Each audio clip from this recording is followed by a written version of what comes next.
The House of Mystery presents Inside Writing, the radio show where authors discuss their writing process in all genres. Welcome back. And now joining us for the interview, we have the author of American Sherlock. It's Murder Forensics and the Birth of the American CSI. We got Kate Winkler Dawson. Thank you for being here. Thanks for having me. So, Kate, how did you get into this subject, and enough to write the book? Well, it was interesting. So, my first book was called Death in the Air, and it was about an event. So, it was the 1952 smog in London that killed 12,000 people. And within that event, you find out more about the smog through these real-life characters. So there's a little girl, there's a cop, there's a doctor, and a serial killer, because I write true crime. So for the second book, I knew I wanted to do sort of the reverse. I wanted a bunch of different events told through the eyes of one person. And I knew I wanted to do forensics, and I was kind of on the hunt for a good forensic scientist who had made history and, was an interesting character. And so I just bought a book. I bought a book on essentially the Encyclopedia of Criminals, which is very thick, not surprising, in America. And I started reading. It was I started with the Pilgrims, and I made it into the poisoners of the 1800s and the mobsters of the 1920s. And at 1923, there was this great story about a botched train robbery that happened in Oregon. And the cops were befuddled, 4 people dead, 3 robbers on the run, nobody could give an identification. And the federal agents that came in were given a pair of overalls were really the only real big clue. And the only thing they could find on the overalls was a bit of mechanic's grease. And, they were just clueless, and so the sheriff was nervous, and he called Oscar Heinrich, who's the subject of the book. And he was a forensic scientist who worked in Berkeley, California from about 1910 until he died in 1953.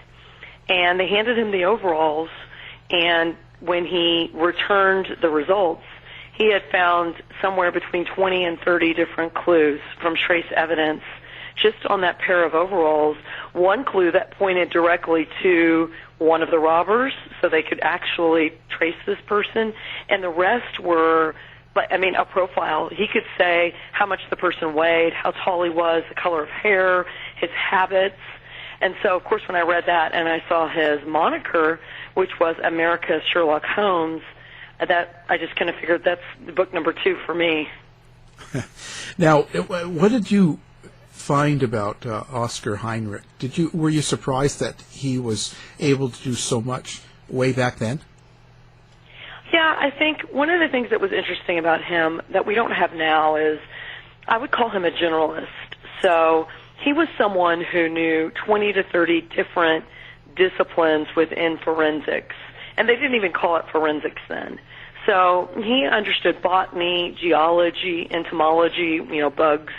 He understood ballistics, bloodstain pattern analysis, and some of these things he was professionally trained in, and some of these things he just picked up either from other experts or from reading. And so he was able to walk in to a crime scene and look, kind of scan the room, and think about the 10 to 15 different tests that he could run on this one crime scene. And that's really different than now. Now everybody's siloed, generally.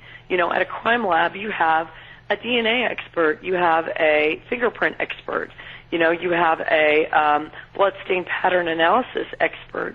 And it should be like that. You should have people who are specifically trained in their own expertise. But Oscar was so unique because he would go to a crime scene, which forensic scientists don't do now. He would collect his own evidence, and then he would return to a lab. So, this is the beginning of forensics, really, in the United States. It's just emerging. There are now, he was the first professional witness to take the stand ever, which means he was professionally trained. He was a chemist. He was a sanitary engineer. He was a chemical engineer. So he was really more qualified than just about anyone else to testify in most of these cases. How was it back then? But during the train heist, for instance, and he comes up with these pieces of evidence. Was it taken seriously, or what did people just kind of, think of it as kind of hokey? Well, at the beginning, that he got the most kickback, certainly from police officers who thought he was bigfooting their investigations. Often he would come in at the very beginning of his career. He would often come into an investigation, several weeks into it. Once the cops had been stumped, then they would spend the money, or the prosecutor would spend the money, and he would come in. So, you have cops who haven't been able to solve a case, and now they're seeing someone come in who, is supposedly an expert and smarter than they are. And, Heinrich he didn't like cops that much. There were certain cops who he did like, but he really liked the educated police officers. He felt like the police officers in this time period, really in the 1920s, leaned too heavily on intimidation, on the third degree, spraying suspects with water hoses. They leaned on hunches, and he just didn't believe in all that. Even though he did work off his own hunches, he really was working in the time period that was the Wild West of forensics. Anyone could be an expert. The cops were doing guesswork, and they were using unreliable types of forensics to try to solve the cases. So now, in this book, I think you've got 10 different cases or something like that here. How did you choose which ones you were going to write about?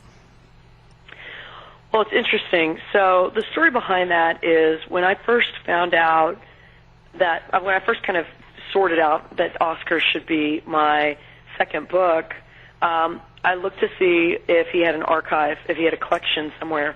And he did at UC Berkeley, which was fantastic. It was huge, more than 100 boxes. Again, fantastic for an author. But it was closed because it was so big. And so, I had to petition UC Berkeley and figure out how to frame it so that I could convince the archivist that he was worth spending time on archiving. And so I finally convinced her. And when we started digging into the cases, she said, listen, it's going to be about a year and a half before you're going to be able to get into his case files. And you can have 2,000 of his letters. You can start reading up on his correspondence. But you can't have any of his cases because I have to catalog them all. And so I said, okay. And I said, what are his 15 thickest files? And so she looked. She spent a week looking, and she came back with a list and just said, here are his 15 biggest cases, which sounds sort of silly and arbitrary, but, when you're an author, you want as much material as possible. I want trial transcripts. I want his journals. I want his notes. I want evidence that he kept, and all of that was there. And so the thicker the file, I figured, the more important the case. And so she gave me this list, and I sort of narrowed it down based on the type of forensics that he used. So I tried not to repeat. So if you look at each chapter, at the top there's a Sherlock Holmes quote because of his nickname, America's Sherlock Holmes. So there's a Sherlock Holmes quote that's connected to the type of forensics that's actually used in that chapter. So I have a chapter that really the primary forensics he used was geology. Another one was entomology with bugs. Another one was bloodstain pattern analysis.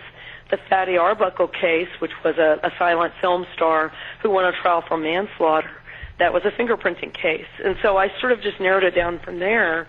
And while she cataloged those cases in Berkeley, I was in Austin doing my own independent research away from Oscar's collection. So, the Fatty Arbuckle case, for instance, the silent film star, it's pretty well documented. A couple of books have been written about it. The trial transcripts are available.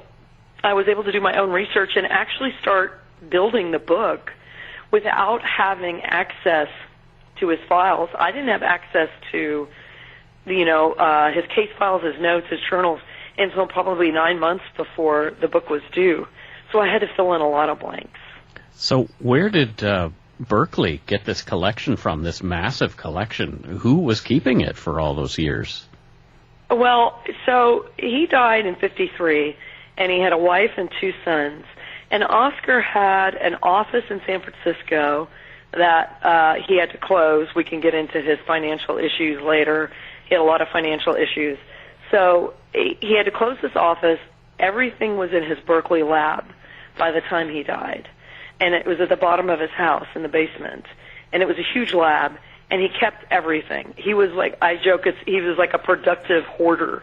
He kept everything that really mattered, but it was such a tremendous amount of stuff because he was such a meticulous investigator that it was overwhelming.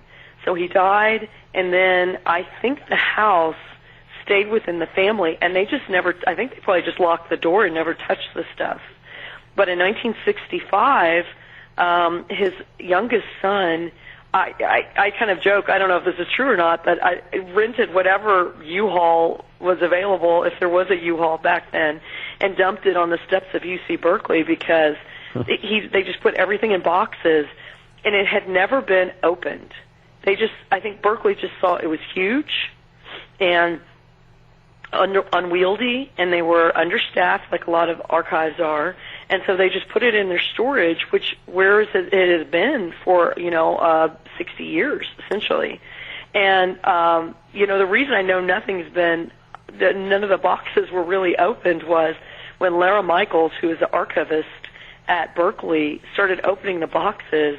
They found 2 or 3 loaded pistols from one of his cases. Oh, wow. And they had loaded, like they had bullets. So they had to call UC Berkeley police to have the firing pins removed. So that's a dream collection for me, obviously. And when I sat next to the archivist, when she finally invited me to come to Berkeley, I went to the warehouse. I didn't go to the library. So if any of your listeners have done research, you go to a library, you get patted down almost. They want to make sure you're not bringing any weapons, you're not taking anything out. You have to register. You give them a little slip. They give you 1 box at a time. It's very orderly. And the archivist said, you're not going to be able to get this book done if you don't just come to the warehouse. And so I went to the warehouse, and there were all of his boxes just laying there. And she said, just go pick out whichever one you want. She was literally assigning numbers and folder numbers to the boxes while I was looking through them. And so it was such a surreal experience because, I picked up a locket of hair, and I said, Laura, what hair is this? Where's this from? And she said, oh, that's from the Fatty Arbuckle case. So Fatty Arbuckle, the silent film star, was on trial for killing a woman, an actress named Virginia Rapay. And then she said, that's Virginia Rapay's hair. So he shouldn't have had any of this stuff, none of the guns. He had bomb parts. I mean, he had I had a jaw bone. There was a skull, a cracked skull. There was he took a bullet out of a dead person's heart and filled the hole in the heart with wax. For some reason, I don't but it was labeled like that. And so I picked this up, and here's this little wax figure. It was such an odd, interesting. It was great. It was wonderful for me. Well, I guess back in that time, he wasn't under any sort of regulation, was he? No, nothing. And honestly, people ask me about his legacy, and I think he had a lot of different legacies.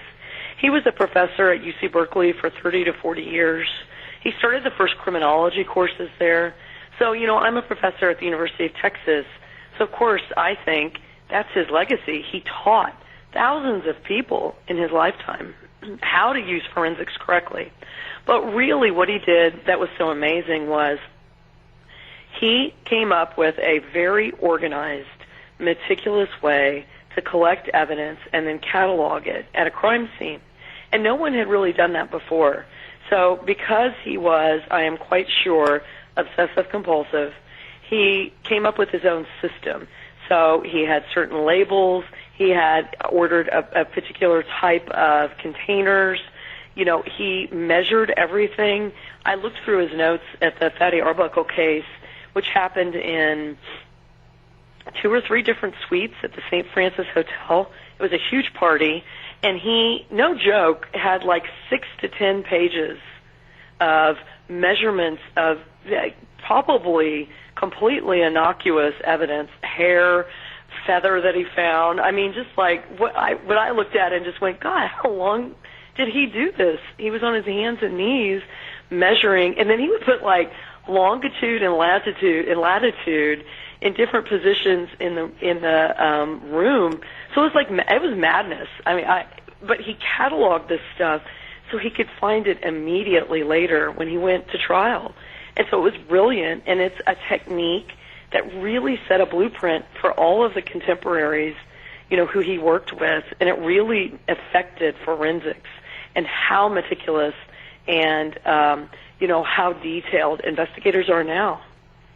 Did he actually do his work for a particular, like for the prosecution, or, you know, if they had someone they suspected, was he kind of hired to figure out if that person did it, or did he just sort of check just for the truth? Like, what was his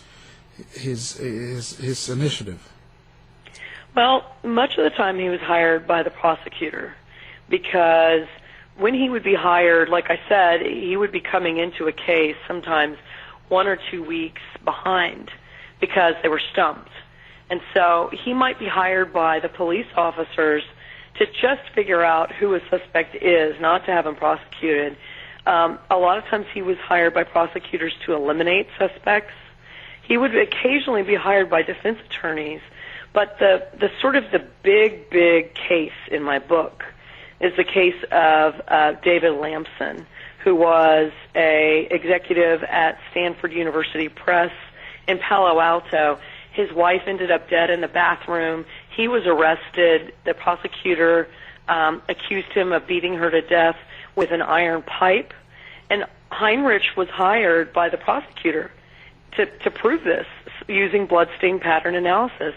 So he walked into the bathroom. He did his little measurements with his, you know, cardboard dial using trigonometry, and he walked out and immediately resigned from the case and called the defense attorney because he said, this guy didn't do it. That's not what happened here. So, you know, I think those switcheroos were rare, but he would never compromise his integrity on the stand. What he did do, which was problematic, was he would let his own biases, number one, his own biases seep in, like in the case of Fatty Arbuckle. He really disliked Hollywood. He disliked actors. He thought they were unseemly, and he really thought like they were dragging everybody, you know, into hell, essentially. And so, you know, you can really see in that chapter his bias against Fatty Arbuckle, the actor. And, you know, Oscar was relying on forensics that has since been debunked. And they didn't know it back then. I mean, they just thought this is a new technique. Fingerprinting, that yes, I can see this fingerprint looks just like this fingerprint. Ergo, this is our suspect is actually the killer. But that's not the case now, and we know that. So, you know, he had some hubris there that was problematic that still experts today have, where they aren't able to admit that, you know, their methods need to be tested more thoroughly. Right. It's almost gone too far. Right. Yeah. And I think that what happens with juries is they see a couple of things. Either they see an expert in a white coat, or in Heinrich, he loved tweed suits. He would wear a tweed suit. He always looked like a professor, and they would believe him. Or Heinrich really had a problem figuring out the right vernacular to use with an audience, like a group of jurors who maybe didn't even have a high school education, let alone a college education. So he struggled with scientific vernacular and confusing a jury, and that happens now too. You know, you have one expert on one side contradicting seemingly the same expert on the other side well, who's the jury going to believe? I mean, who, you know, the one who looks better or who sounds better? It's confusing. And so it's still a very complicated process for jurors and judges now. Mm. So now, of these cases, is there one that really kind of sticks with you even today? Yeah, I think that the David Lamson case is really interesting because, I'm sorry, I tend to spoil all my stories. I'm going to try not to spoil this too much. But the David Lamson case is really confusing for me because, you know, here is this seemingly happy couple. He has really no criminal. He has a criminal record, sort of, but not really. He accidentally killed a boy when he was younger in a hunting accident, but he's got a spotless record. And so when she ends up dead in the bathroom and there's blood on every wall, it's really difficult to believe that someone like David Lamson, who is this upstanding citizen and you know, seemingly a really good husband, would do it. And of course, I'm not naive enough to say that husbands don't do that. Of course they do, and seemingly perfect husbands do that also. But I think that case was interesting because Heinrich believed she either slipped and fell and hit her head. The prosecutor believed David Lamson got really mad and beat her to death. And there was this third option that I was talking to a neurologist that he and I both came up with that was interesting. And the third option could have been because the reason that Heinrich and ultimately some jurors believed that Aileen Lamson died by slipping and falling was the pattern on the back of her head was perfectly evenly spaced, as if a bathroom sink, as if her head hit a bathroom sink, and the ridges were perfectly spaced, and they measured up to the bathroom sink, right? So nobody's going to hit someone with a pipe evenly spaced as she's falling down. It just didn't make, the wound pattern didn't make sense, and his motive didn't make sense. But what haunts me about that case is what the neurologist and I came up with, which is, okay, well, what if David Lamson, threw her into the sink? What if he grabbed her and threw her in? That would account for, you know, the markings on her head, and, you know, also, you know, it would account for, you know, Heinrich had these measurements that showed where she was falling at the time. So we just won't ever know. I mean, David Lamson, that case was so confusing, and it went all the way to the California State Supreme Court. And, you know, what you essentially had was juries and even Supreme Court justices pretending to fall and hit their heads to figure out whether or not this woman could have died that way. So, you know, it was one of the more interesting cases that I think he had. No, I guess true crime took a big, was really popular in the 20s, sort of like how it is now. Why do you think that was? Well, I think it's probably the same thing. I liken true crime for me to the people who are fanatics about sci-fi. You know, if you think about it, compelling characters usually, right? Where people are not used to being in, and hopefully, you know, I will never be involved in a true crime story. Hopefully, you know, I'll never know somebody who's capable of doing that. It's just a world that you're dropped into that we're not used to, and it feels far removed. So somebody asked me the other day, it was an interesting question, about families. Like, have I ever, you know, do I encounter families who don't appreciate true crime stories? And because, you know, maybe they were involved in one, like, you know, a loved one was murdered. And I had to really think about that because I think that's the reason why I like old true crime. I don't like involving current families who I can talk to and get reaction from. I did that as a TV news producer for years, and I just did not like knocking on someone's door and dredging up the past And so the stories that I do, the first book was from 1952. This one is primarily in the 1920s. A book that I'm probably going to do now is late 1800s. I think I'm going older and older. I keep going backwards because I think I need some arm's length. I need space, because it's, with the first book I did, Death in the Air, there's a little girl in it who loses her father because he has to walk through the smog. She's 78 years old now, and I interviewed her extensively, and it was still painful for her. And it's been 60 years. And so I think that must play into it a little bit. And I think that now is a reason why, people, and particularly women, are incredibly drawn to true crime. Like, incredibly drawn. It is by far the largest audience is women for true crime. And I think there are a lot of reasons for that. I think, women like tips to I don't know if it's to stay away from serial killers, but we like to armchair quarterback a little bit. We like to kind of see where other people went wrong, not in a morbid way, but just in a cautionary way, I guess.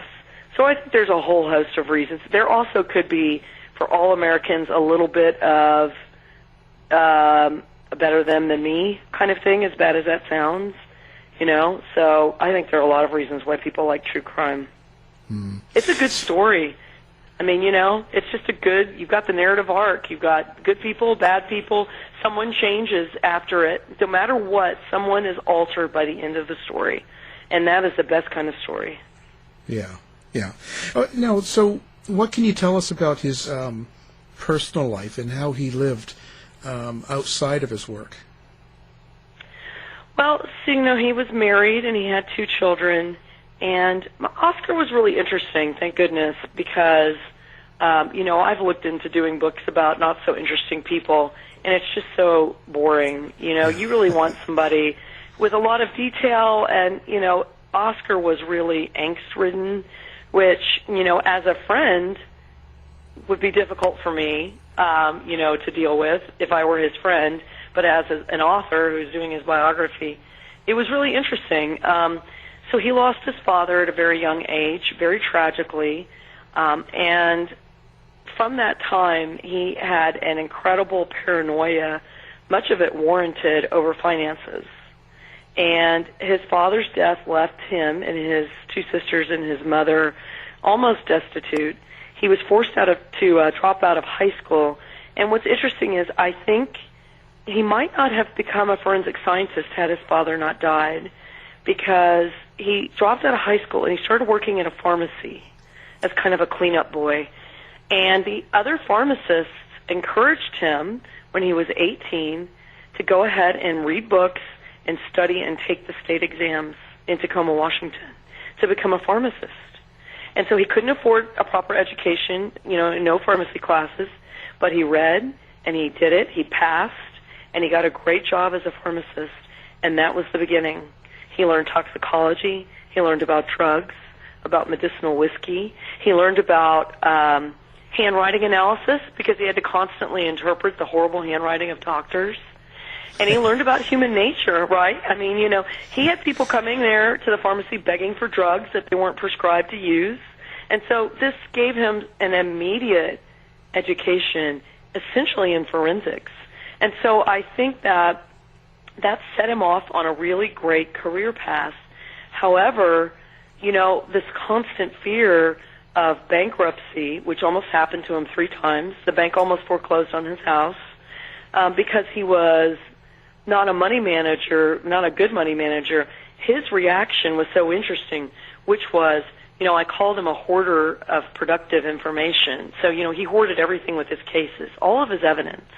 But he also hoarded financial information. And that was what was so interesting. So I found just stacks of 40 years worth of daily logs of everything he spent every day, 5 cents for bread, 20 cents for gas, or whatever. And he logged it. Can you imagine the amount of effort that must take for somebody who's juggling 20 to 30 cases a month? And he journaled everything. So in his private journals, he wrote down what time he talked to people. The case that he talked about always went in the margin, thank goodness. He talked about, when he would wake up, when he would smoke a pipe, when he took lunch, when he went to bed. He journaled when he was journaling. He wrote 8 to 9 p.m. journalizing. So he really was OCPD for sure. And I think that was so interesting. And a friend of mine said, do you think that he became like this kind of OCPD guy, because he knew to be a forensic scientist, he was going to have to, pull together all this information and be able to recall things, kind of like have a Sherlock mind palace. And I said, no, I think it's the other way around. I think he became a forensic scientist because of this personality disorder. I think he needed to be able to control things, to catalog things, to put things in order. He loved minutia. He loved red tape. So he just, and I can relate to all of that. So as soon as I saw his collection, I went, oh, I know exactly what's with this guy for sure. So it was so much fun digging through it. It really was. It would be a nightmare, I think, for most other people, but for me, I really enjoyed it. What do you hope people get out of the book when they read it? Well, that's a good question. I think a couple of things. He was a pioneer. Forensics would not be the same without him, absolutely. And he and his contemporaries just saved lives. They, put people in prison who should have been in prison. They made cops be more accountable, made them kind of take away from, the hunches and the third degree and the guesswork, and using, shoe prints as the main source of evidence. But, Oscar pioneered some really bad science. Bloodstain pattern analysis is completely inaccurate. There are parts of it that are good, but it should never be used as primary evidence, absolutely. Fingerprinting is another one. We think that fingerprinting for decades was the gold standard. It's not. I mean, all you have to do is go to your DMV and try to do a thumbprint up to the state standard. It took me 5 times to get the right thumbprint for the state to accept my thumbprint. So how do we expect a thumbprint found in a crime scene by a suspect to be up to that same standard, And I think it's just a reminder of how fallible we can be, particularly when we're looking at forensic science that is interpretive, the pattern matching, like the bite mark analysis, the fingerprinting, the shoe prints. Those are things that if you aren't properly trained, or if you're trained differently than another analyst, you might have 2 analysts come up with completely different conclusions. And then we're back to, okay, well, who's right? And how do we know they're right? So it's a cautionary tale. He was amazing. He was a great character. Thank goodness for him, for Oscar Heinrich, and the fact that he was there, and he was so passionate about solving crimes. But we need to take a step back and treat all areas of forensic science as we do like toxicology or DNA. They need to be peer tested, peer reviewed. They need to be constantly tested. They need to be, studied, and for those studies printed in journals, and we just don't do that. These are things that are developed within the law enforcement, outside of the scientific community. We need more federal funding. So I hope that that's clear, and certainly the book does not bash your head, for lack of a less appropriate phrase for this book, over with these subjects, but it's important to know that, just because we have come very far in forensics from Oscar Heinrich's time doesn't mean we don't have much more further to go. Right. Now, do you have a website or a place that people can come find your blogs or information or anything like that? Sure. So my website is my name, KateWinklerDawson.com. And on there, you'll see a prompt for a newsletter. I have a podcast that's going to be coming out in the next 6 months or so. And it's the podcast is going to be documentary style, just like my books would be. So 1 case per season. And so if people are interested, they can, hop on my newsletter and follow it. Fantastic. A great book. We'll have this linked on our website as well. We're talking about the book American Sherlock, and it's Murder Forensics and the Birth of American CSI, and the author has been our guest, Kate Winkler Dawson. Thank you. Thank you for having me. I appreciate it. Great stuff, Kate. To find out more about our show, guests, or to listen to past shows from our archive, please go to www.houseofmysteryradio.com.